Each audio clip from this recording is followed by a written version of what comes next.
வணக்கம் ஃப்ரெண்ட்ஸ். பாண்டியன் ஸ்டோர்ல என்ன நடக்குதுன்னு ஒரு நட பார்த்துட்டு வரலாம் வாங்க. மீனா செந்திலுக்காக சட்டை வாங்கிட்டு வர ஒரு பெரிய கவுன்சிலிங்கே குடுத்து முடிக்கிறாரு பாண்டியன். மீனாவுக்கு ரொம்ப வருத்தமா போயிடுது. அவங்க ரூம்ல வந்து உட்கார்ந்துருக்காங்க. இவன் பரீட்சை எழுதி கவர்மெண்ட் வேலைக்கு போறான். அவன் மாசக்கணக்கா வருஷக்கணக்கா கண்ணு முழிச்சு படிச்சு கவர்மெண்ட் பரீட்சை எழுத போறான். அப்படி போறவனுக்கே வேலை கிடைக்கிறது இல்ல.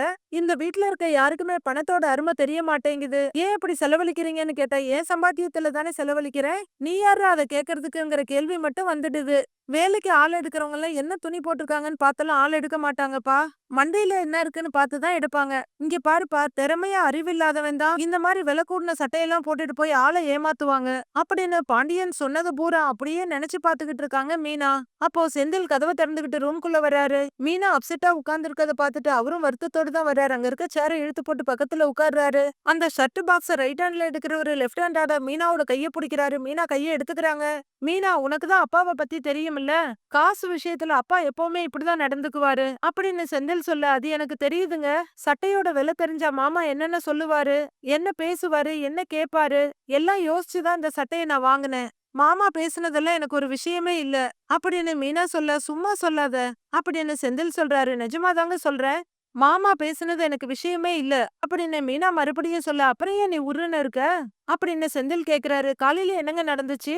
உங்களாலலாம் பரீட்சை எழுதி கவர்மெண்ட்டுக்கு வேலைக்கு போக முடியாதுன்னு மாமா அடிச்சு சொல்றாரு. நீங்க என்ன பண்ணீங்க? பேசாம வாய மூடிட்டு நிக்கிறீங்க அப்படின்னு மீனா சொல்ல, அப்புறம் நான் என்ன பண்ணிருக்கணும் மீனா அப்படின்னு அப்பாவியா செந்தில் கேட்க, நல்லா படிச்சிருக்கேன், நல்லா எக்ஸாம் எழுதுவேன், எனக்கு வேலை கிடைக்கும்னு ஸ்ட்ராங்கா சொல்ல வேண்டியது தானே. அதுல உங்களுக்கு என்ன பிரச்சனை? சரி அதை விடுங்க. ஒரு சட்டை வாங்கினேன், அதுக்கு என்னமோ பணத்தை தண்ணியா செலவு பண்ணி நான் அழிச்சிட்ட மாதிரி மாமா பேசுறாரு. நீங்களும் கேட்டுக்கிட்டு அமைதியா இருக்கீங்க. ஏதாவது ஒரு வார்த்தை சொல்லிருக்கணும் இல்லங்க. உங்கள கோவப்பட சொல்லல, கத்தி சண்டை போடுங்கன்னு சொல்லல. ஏன் பொண்டாட்டி நீங்க எப்படி கேட்கலான்லாம் பஞ்ச் டயலாக் எல்லாம் பேச சொல்லல. எனக்கு சப்போர்ட் பண்ணி அத்தை பேசுறாங்க, சித்தப்பா பேசுறாங்க, கதிரு, ராஜி, இதோ மயிலக்கா அவங்க கூட பேசுனாங்க. நீங்க பேசணும்னு ஒரு வார்த்தை நான் எதிர்பார்க்க மாட்டேனா? நீங்க பேசிருக்கலாம் இல்லங்கன்னு மீனா கேக்குறாங்க.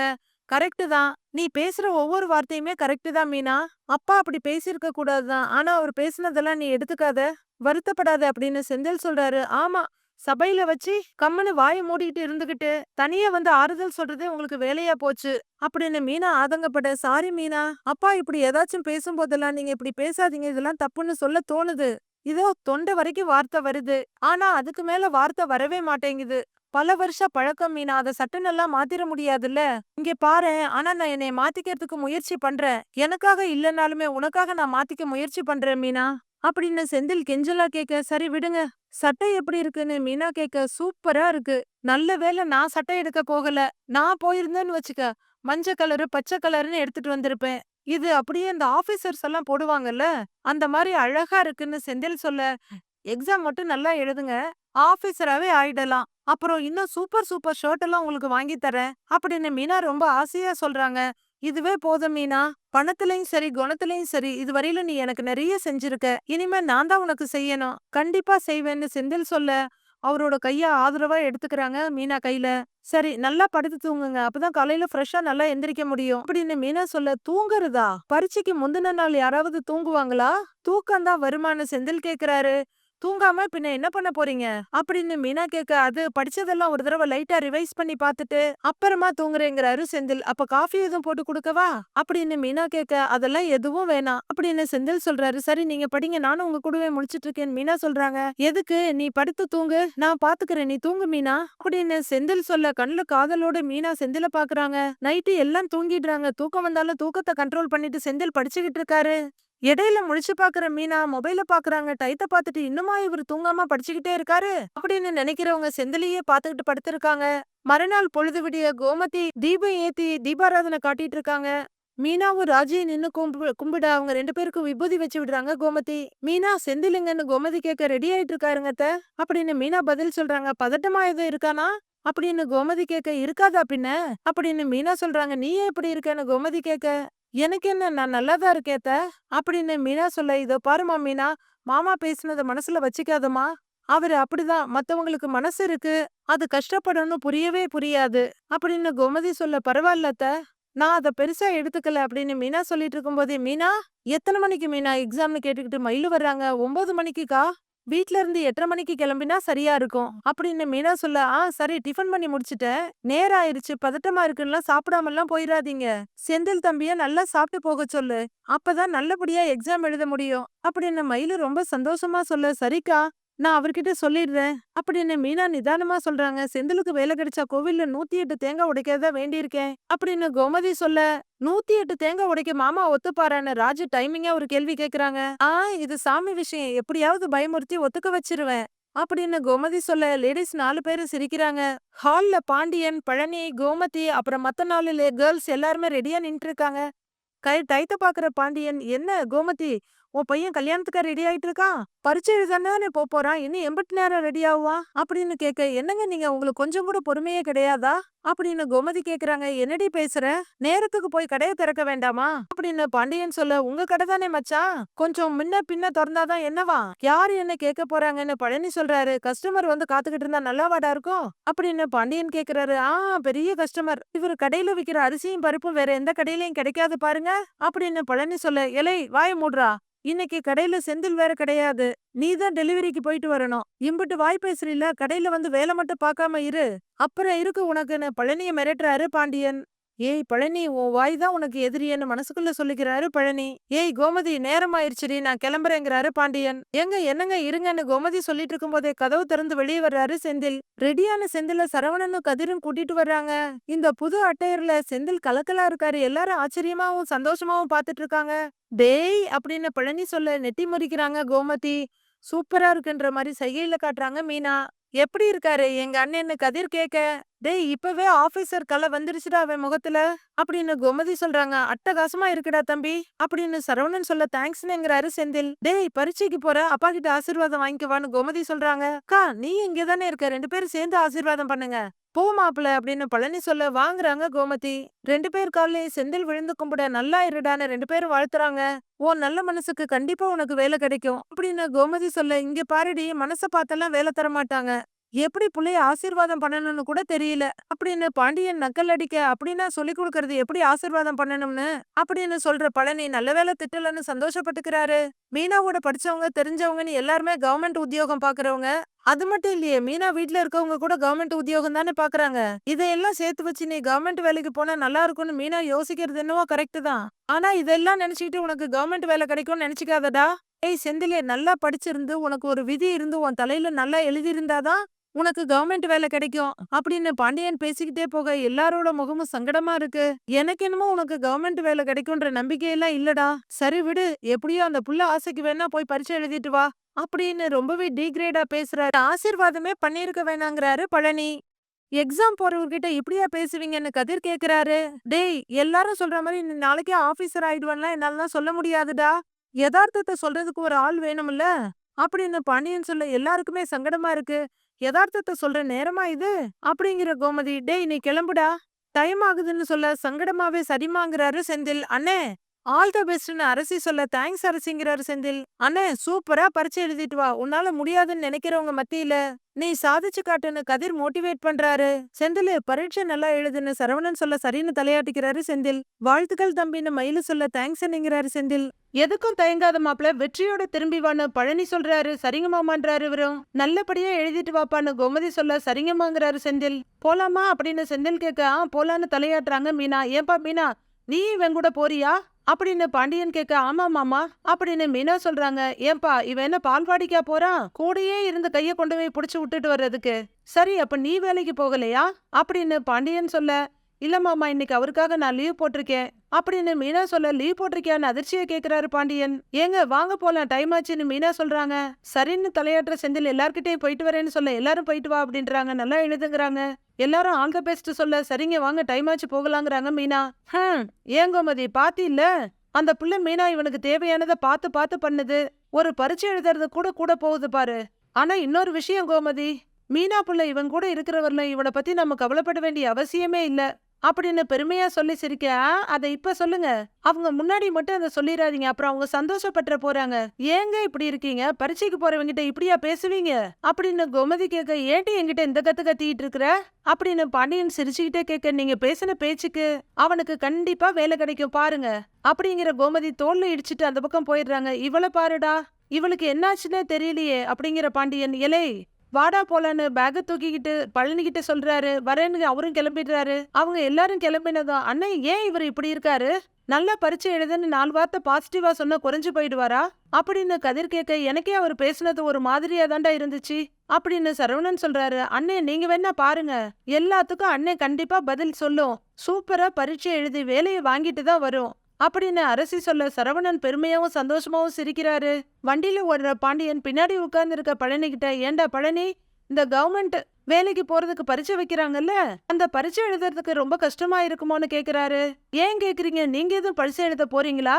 அச்சச்சோ இப்ப முடியாதே மச்சான், ஒரு 20 வருஷத்துக்கு முன்னாடி நான் வேணா எழுதி இருக்கலாம் அப்படின்னு பழனி சொல்ல, டேய் சும்மா வைக்கானம் பேசாம கேக்குற கேள்விக்கு மட்டும் பதில் சொல்லு அப்படின்னு பாண்டியன் கேட்க, நான் எழுதின காலத்தெல்லாம் கஷ்டமா தான் இருந்துச்சு மச்சான், ஆனா இப்ப எப்படின்னு தெரியல அப்படின்னு பழனி சொல்ல, டேய் எனக்கு ஏதாவது ஆனாலும் பரவாயில்லன்னு வண்டியை கொண்டே புளியமரத்துல முட்டிடுவேன் பாத்துக்கோ அப்படின்னு பாண்டியன் சொல்ல, ஐயோ என்ன மச்சான் திடீர்னு வன்முறையில இறங்க பாக்குறீங்க அப்படின்னு பழனி சொல்ல, பின்ன கேட்ட கேள்விக்கு பதில் சொல்லாம நான் பரீட்சை எழுத போனேன்னு வேக்கானம் பேசிக்கிட்டு இருக்க அப்படின்னு பாண்டியன் கேக்குறாரு.